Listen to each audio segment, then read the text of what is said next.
Binomial theorem के section में हम ये समझने वाले हैं कि न्यूमेरिकली ग्रेटेस्ट टर्म का मतलब क्या है और इसे कैसे फाइंड करना है। राइट, तो कैसे फाइंड करना उस पर बाद में जाता है, पहले समझते हैं कि इस टर्म का मतलब क्या है, न्यूमेरिकल ग्रेटेस्ट टर्म।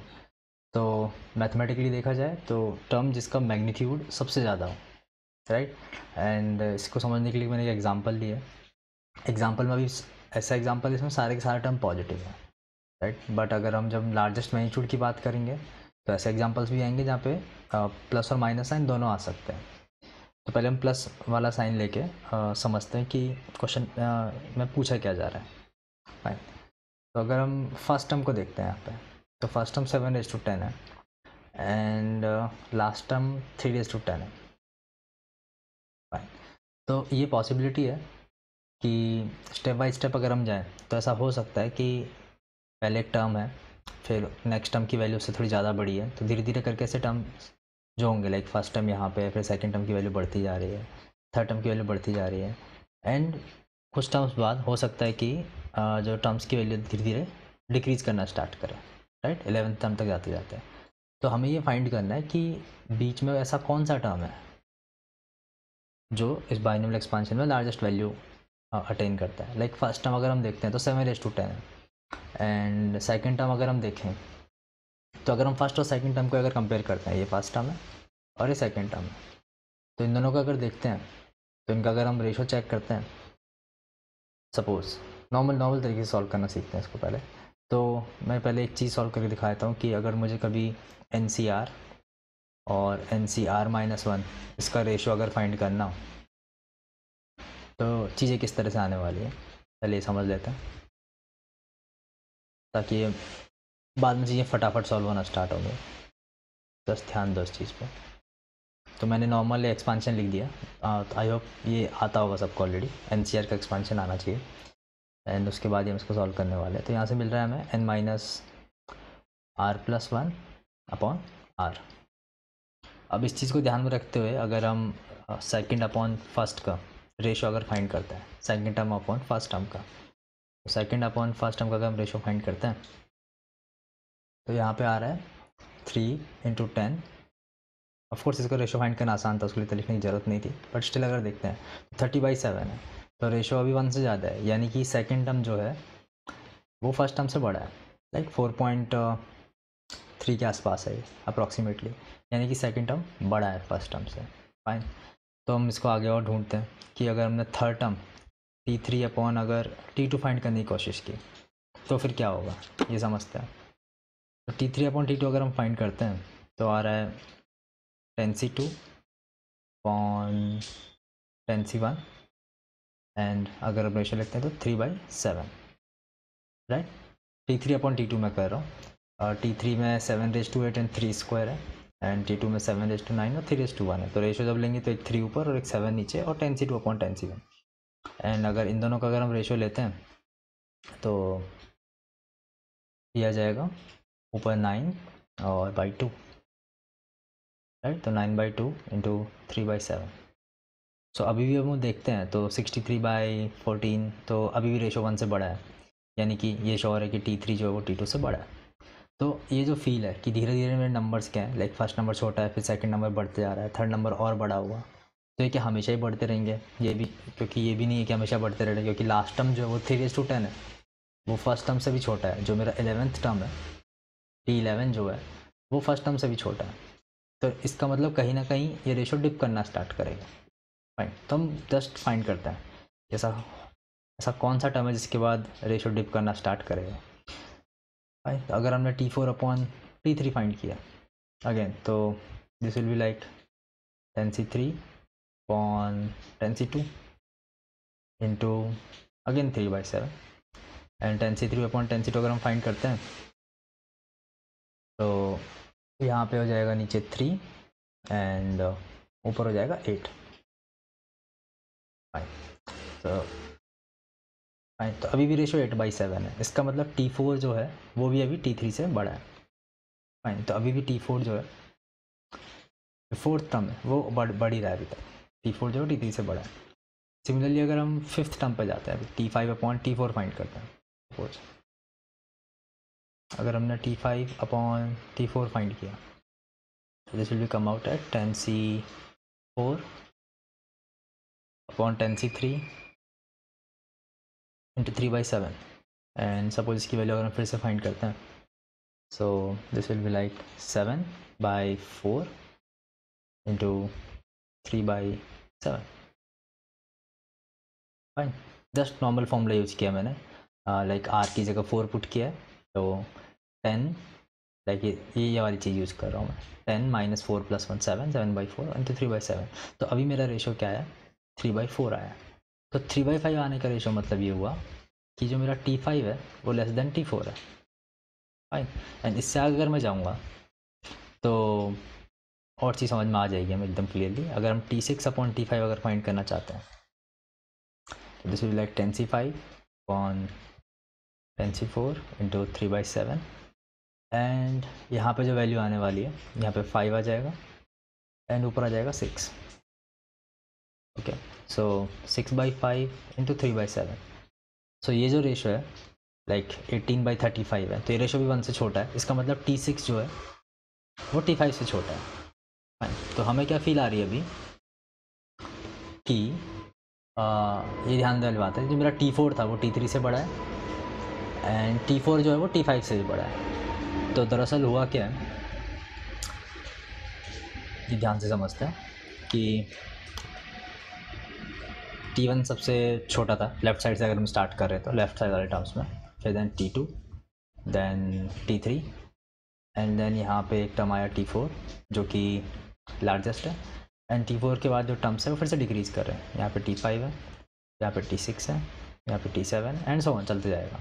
तो हम आगे चेक कर सकते हैं, बट ट्रेंड आ गया होगा समझ में।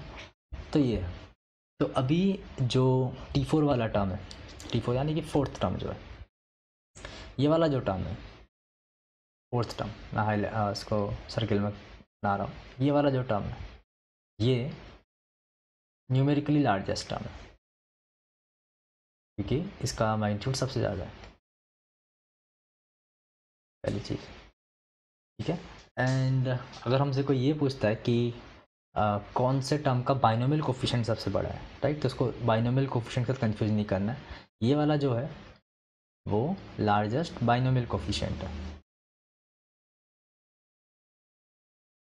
ये लार्जेस्ट बाइनोमियल कोफिशिएंट, राइट। तो ये ज़रूरी नहीं है कि न्यूमेरिकली लार्जेस्ट टर्म और लार्जेस्ट बाइनोमियल कोफिशिएंट वाले टर्म एक साथ हो, सेम हो, ये ज़रूरी नहीं है। तो ये कन्फ्यूजन नहीं होना चाहिए पहली चीज़। जब भी हम न्यूमेरिकल लार्जेस्ट टर्म की बात करेंगे तो हम बाइनोमियल कोफिशिएंट के साथ बाकी जो भी नंबर्स मल्टीप्लाई हो रहे हैं उनको भी फैक्टर में लेने वाले हैं। ठीक है, और अब जिस तरह हमने फाइंड किया है, लाइक हम एक एक टर्म्स का रेशो चेक करते गए, उसी को जनरलाइज करके हम एक फॉर्मूला टाइप इनइक्वालिटी बना लेंगे जिसकी हेल्प से हमें हर एक टर्म्स को चेक नहीं करना पड़े। इस तरह से जो मैंने अभी तब 4 या 5 टर्म कंपेयर करके दिखाए वो नहीं करना पड़े। ठीक है, तो कुछ पॉइंट है जिनको हम पहले शॉर्ट में लिख लेते हैं। First cheese, do not get confused between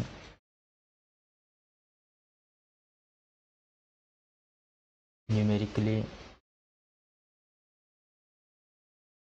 largest term and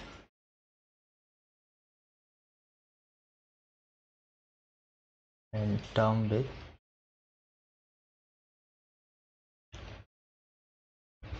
greatest binomial coefficient, right. तो ये नहीं करना है। अच्छा, हो भी सकता है कि जो टर्म का लार्जेस्ट बाइनोमियल कोफिशिएंट हो वो न्यूमेरिकली लार्जेस्ट टर्म हो, बट ऐसा हमेशा अज्यूम नहीं करना है कि ऐसा होगा ही, क्योंकि डिफरेंट हो सकते हैं। ये डिपेंड करता है कि जब हम बाइनोमियल एक्सपांशन लिख रहे हैं तो ये वाले टर्म्स पर, कौन से टर्म्स पे मैं हाईलाइट कर रहा हूँ फिर से, इनको देख लो। जैसे इन दो टर्म्स पे, लाइक लेफ्ट साइड में 7 और 3 को मैं बबल किया, तो इन दो टर्म्स से काफ़ी ज़्यादा डिपेंड करता है कि numerical largest term middle term से कितना दूर होगा। लाइक 7 और 3 जितने, ये इनकी 7 और 3 को अगर मैं ए और बी से डिनोट करता हूँ तो ए और बी जितना क्लोज होंगे numerical largest term greatest binomial coefficient वाले टर्म के उतना ही पास होगा डिस्टेंस वाइज। अगर ए और बी का रेशो काफ़ी ज़्यादा है तो जो न्यूमेरिकल लार्जेस्ट टर्म होगा वो मिडिल से काफ़ी ज़्यादा शिफ्टेड होगा, राइट। और ये हमने यहाँ पे देख लिया कि जो T4 है वो ऑफ कोर्स एक्सपांशन का मिडिल टर्म नहीं है, एंड स्टिल वो न्यूमेरिकल लार्जेस्ट टर्म है। और जो ग्रेटेस्ट बाइनोमियल कोफिशिएंट वाला टर्म था वो T6 था, जिसमें 10C5 वाला था। फाइन, तो यहाँ तक क्लियर। तो हम अप्रोच क्या रखने वाले हैं वो अब हम डिराइव करते हैं, पहले समझते हैं अच्छे से एंड फिर आगे बढ़ते हैं। तो आइडिया ये है कि अगर a + b raise to n, इसका अगर हम एक्सपांशन लिखें, ठीक है, उसमें बहुत सारे टर्म्स आएंगे। और अगर हम इसमें जनरल टर्म अगर लिखते हैं Tr+1, तो जनरल टर्म लिख सकते हैं NCR a⁻n−r and b⁻r। And अगर हम ये एज्यूम करते हैं कि लेट Tr+1 इज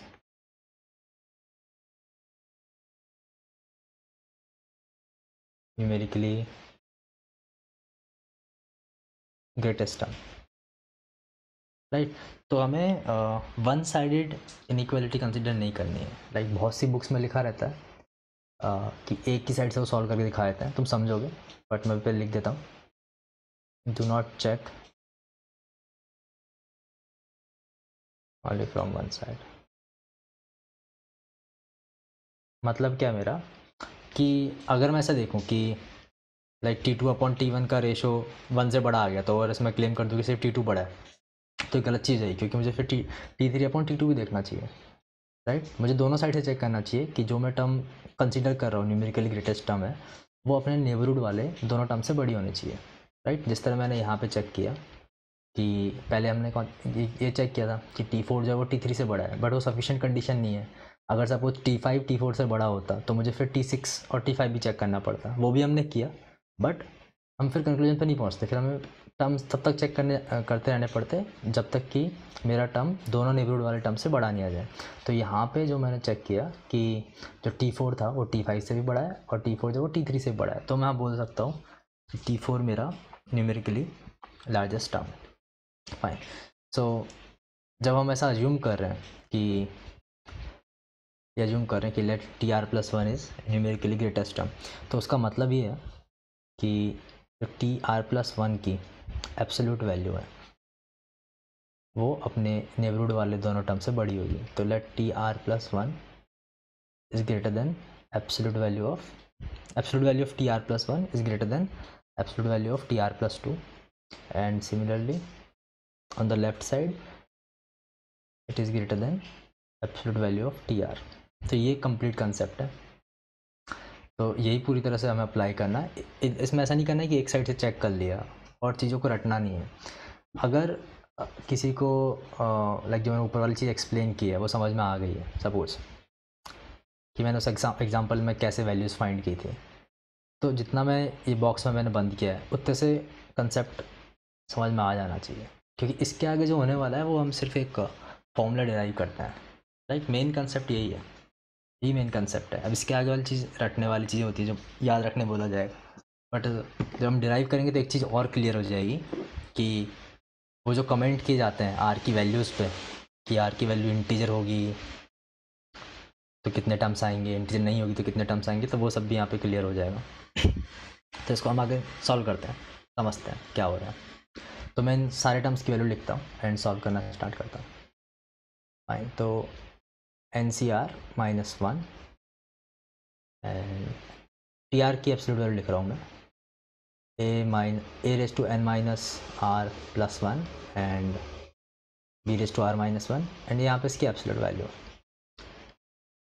एंड ये यहाँ पे NCR है, यहाँ पे a⁻n−r एंड b⁻r है, ठीक है। NCR- को बाहर रखा है मैंने मॉड से, क्योंकि ऑफ कोर्स वो पॉजिटिव रहता है, एंड यहाँ पे आएगा NCR a⁻n−r−1 b⁻r+1।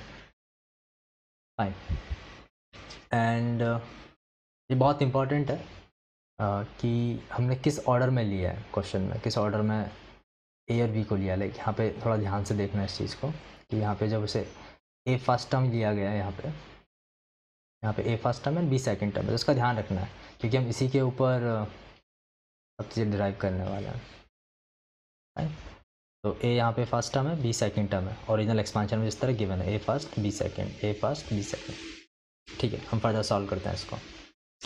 तो पहले इन दोनों टर्म का हम रेशो लेते हैं एंड समझते हैं फर्स्ट एंड सेकंड का, एंड इसको इस तरह लिख सकते हैं हम n C r upon N C r minus one,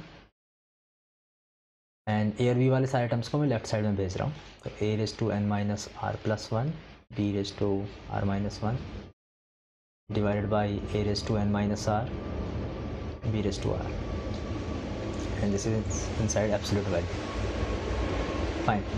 and इसका जो रेशो आएगा वो आ जाएगा n minus r plus one upon r, and यहाँ पे जो रेशो आ रहा है वो आ रहा है mod A by B,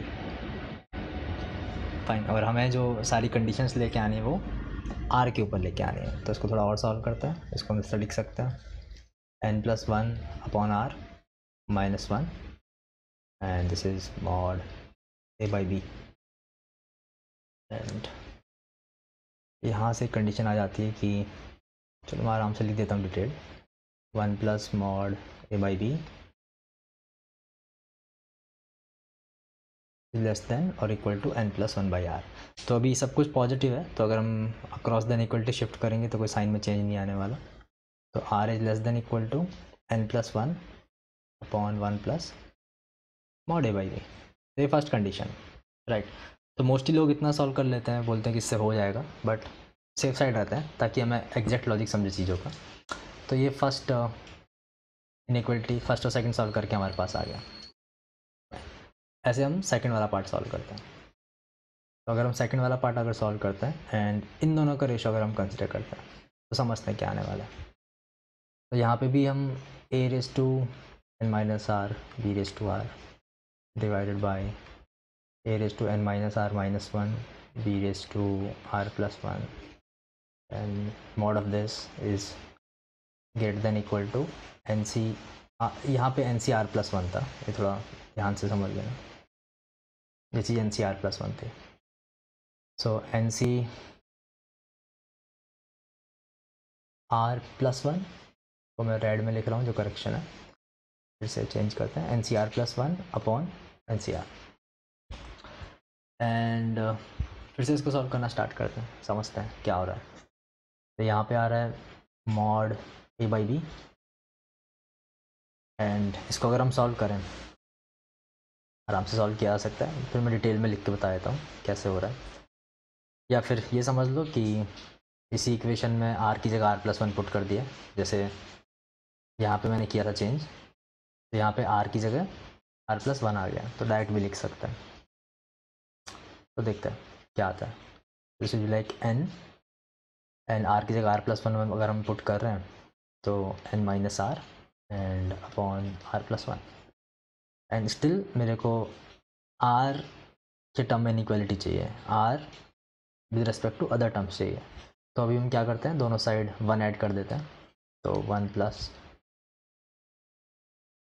mod A by b, और इधर अगर हम वन ऐड करेंगे तो n plus one upon are plus one आ जाएगा। ईजिली समझ जाओगे जब दोनों साइड वन ऐड करके देखोगे, ईजी है। एंड अक्रॉस द इनइक्वालिटी अगर हम शिफ्ट करते हैं तो r plus one is greater than n plus one upon one plus mod A by b, तो r is greater than n plus one plus mod A by b minus one, fine. तो ये अपनी condition to है।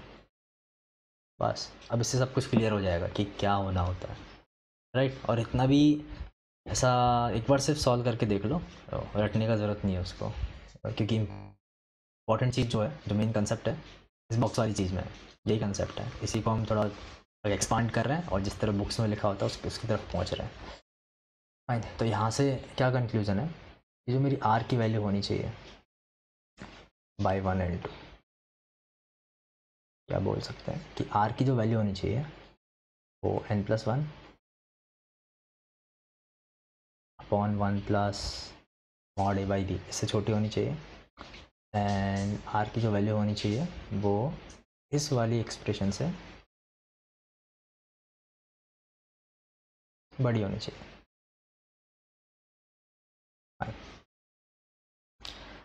ये आया हमें समझ में। सो फिर इसको भी हाईलाइट कर देते हैं, ये भी अच्छा रिजल्ट है, ये समझ जाओगे।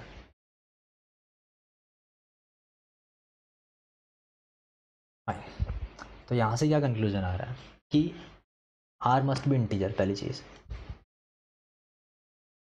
ये तो श्योर है, क्योंकि अगर हम टर्म की बात कर रहे हैं कि T R plus one term की बात कर रहे हैं तो आर इंटीजर होना चाहिए।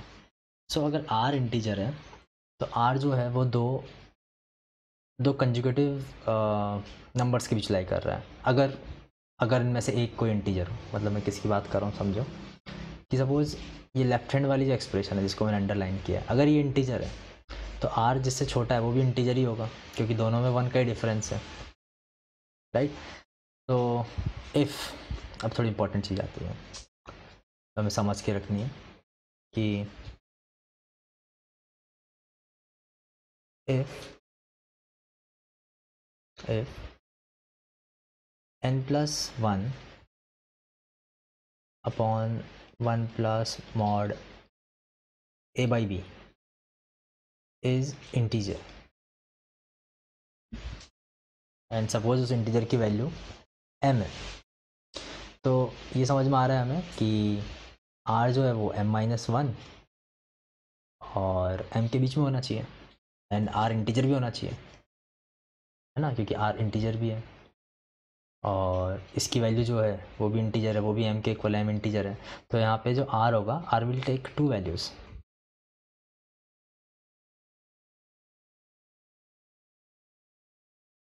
m-1 and m.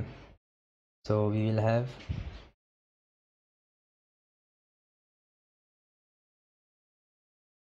two numerically greatest terms. Which one? क्योंकि T R plus one numerically greatest term है तो हम आर की जगह एक बार m-1 पुट करेंगे और एक बार m पुट करेंगे, तो आ जाएगा T M and T M plus one. ठीक है, तो ये आया समझ में, ये कंडीशन हो गई। सेकंड केस जो है वो ये है कि if n+1 upon 1 plus mod a by b is not an integer.